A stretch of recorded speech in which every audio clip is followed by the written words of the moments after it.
17 Topkhana road হচ্ছে সচিবালয় আর সমস্ত মিছিল মিটিং হয় প্রেস ক্লাবের সামনে। আমরা বলি যে যখন 17 তোপখানা রোডে মানুষ তথ্য প্রাপ্তি বা বিচার প্রাপ্তির ন্যায্য বিচার পেতে ব্যর্থ হয়, তখন তারা 18 তোপখানা রোডের সামনে আসে, মিছিল করে, মানববন্ধন করে। আমাদের বন্ধুরা বলে যে এটা ঠিক না, তোদের প্রেস ক্লাবের সামনে এত মিছিল মিটিং এত মানববন্ধন কেন হয়? আমরা বললাম যে এরকম 17 সচিবালয়ে যখন সরকারের কাছে যখন ন্যায্য বিচার ন্যায় বিচার পায় না, তখন তারা আসে আমাদের এখানে প্রেস ক্লাবের সামনে। বলে আসলে তা না, আর হলে তোরা হলে প্রেস ক্লাবের ডাইল পুরি আর চা খাস আর আলসা, ঘটনার কাছে তোরা যাস না, ওই জন্য ঘটনাই তোদের কাছে আসে।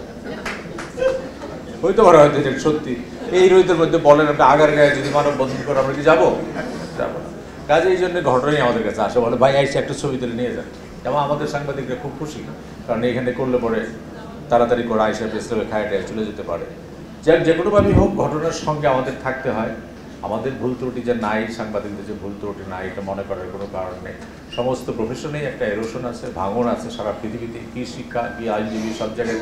কাজে আমরাও খুব পারফেক্ট সাংবাদিকতা করি এটা আমি মনে করি না। তবে আমাদের তরুণদের যদি উদ্যম দেখেন, একটা আগ্রহ আছে প্রচণ্ড।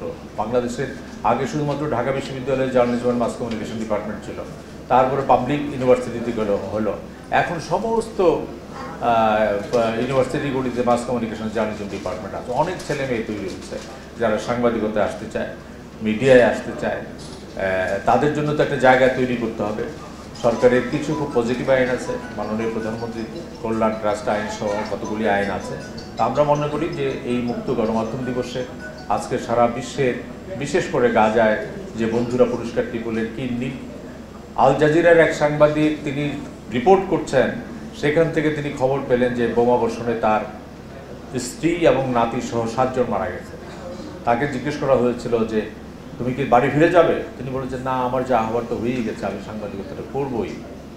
শিরিন আবু আকলে আপনি জানেন, একটা মানে প্যালেস্টাইনের নারী সাংবাদিক, তার মাথায় একদম পয়েন্ট ব্ল্যাঙ্ক ইসরায়েলি সন্ত্রাসে গুলি করেছে, তার হয়েছে, সারা বিশ্বব্যাপী আন্দোলন হয়েছে। কিন্তু তারপরও প্যালেস্টাইনি মেয়েরা বলেছে আমরা সাংবাদিকতা করব। আমাদের দেশেও দক্ষিণ পশ্চিমাঞ্চলে যখন সাংবাদিকদেরকে নির্যাতন করা হতো, হুমকি দেওয়া হতো, তখন একটা জরিপ চালানো হয়েছিল। আমাদের অনেক সাংবাদিকরা কাফনের কাপড় পেয়েছে, বাড়িতে হুমকি এসেছে, ছেলে মেয়েদের কিডন্যাপের হুমকি দেওয়া হয়েছে। দক্ষিণ পশ্চিমাঞ্চলে মানিক সাহা খুন হয়েছে, আমাদের কি বলে কেবল শামসুর রহমান কেবল খুন হয়েছে, আরও খুন হয়েছে অনেক, বেলাল খুন হয়েছে খুলনাতে। তখন সাংবাদিকদের মধ্যে জরিপ চালানো হয়েছিল যে এই যে তোমাদের পরিবারকে হুমকি দেয়, তোমাদেরকে খুন করে ফেলে, তোমরা কি এরপরও সাংবাদিকতা করবা?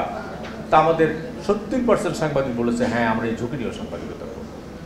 তো আমরা বাংলাদেশের সাংবাদিকরা, আপনারা আমাদের পরিবারের অনেকের খবর জানেন, আমরা বেতন পাই না, বোনাস পাই না, কিন্তু আপনারা যাদের তথ্য পান সেই জন্য আমরা মাঠে থাকি।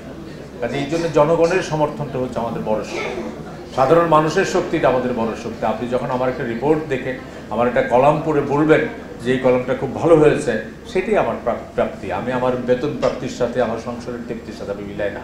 কাজে সেই জন্য বলা হয় আজকের পৃথিবীতে জার্নালিজম এবং সিভিল সোসাইটি, জার্নালিজম এবং সাধারণ মানুষের ঐক্যটা যদি থাকে, তাহলে ওই যে যারা আমাদেরকে মানে নির্যাতন করতে চায়, কি সরকারের মধ্যে কি সরকারের বাইরে, কি আইন শৃঙ্খলা রক্ষাকারী বাহিনী, কি মাস্টার বাহিনী, তাদেরকে আমরা সবাই মিলে একটা জায়গায় প্রতিরোধ করতে পারি। ইউনেস্কো ক্লাব তেমন একটি সংগঠন সারা পৃথিবীতে ইউনেস্কো এই যে মিডিয়া লিটারেসির কাজটা করে। আজকের দিনে আমি আবারও মাহবুব ভাইকে ধন্যবাদ জানাই যে তিনি এখন পর্যন্ত ইউনেস্কোর এই মিশনটার সঙ্গে আছেন, আপনাদের অনেককে জমায়েত করেছেন এবং আমরা একটা বড় সমাবেশের মধ্যে বক্তৃতা দিলাম। এই বক্তৃতার মধ্য দিয়ে আপনাদের মধ্যে আপনাদের কাছে একটাই অনুরোধ যে আপনারা বাংলাদেশের ভালো সাংবাদিকতার সঙ্গে থাকবেন।